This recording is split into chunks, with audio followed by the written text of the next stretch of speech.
কলেজে ইউনিভার্সিটিতে লেখাপড়া করে আমার আপনার সন্তান।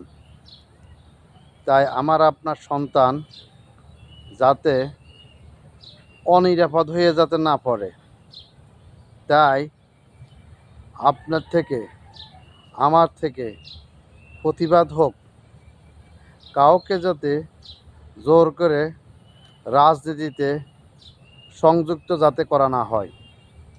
কলেজ ইউনিভার্সিটিগুলি যেমন মায়ের কোলে সন্তান যেমন নিরাপদ হয়, ঠিক কলেজ ইউনিভার্সিটিতেও আমাদের সন্তানেরা নিরাপদ থাকে।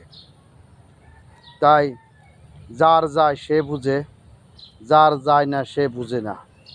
এবং আমাদের সন্তানদেরকে কলেজে ইউনিভার্সিটিতে যে সমস্ত নেতারা নেতৃত্ব দিতেছেন, তাদের সন্তানরা কোথায়? খোঁজ নিয়ে দেখুন। তাদের সন্তানেরা বিদেশের কোনো ইউনিভার্সিটিতে লেখাপড়া করতেছেন, ওইখানে তারা সেফ জোনে, সেফ হোমে আছে, কিন্তু তারা নিরাপদে আছে। কিন্তু আমাদের সন্তানেরা অনিরাপদ। একমাত্র তাদের রাজনৈতিক ক্ষমতা কেউ যাবার জন্য বা কেউ কারো ক্ষমতা ধরে রাখার জন্য। তাই আপনার থেকে আমার থেকে প্রতিবাদ শুরু করুন, আমাদের সন্তানেরা যাতে রাজনৈতিক প্রতিহিংসার শিকার না হয়, অনিরাপদে ঝুঁকিতে যাতে না পড়ে।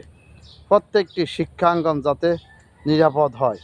মায়ের কোলে যেরকম সন্তান থাকে, ঠিক আমাদের কলেজ ইউনিভার্সিটি প্রত্যেকটি বিদ্যালয়গুলি এভাবে যাতে নিরাপদ হয়ে থাকে।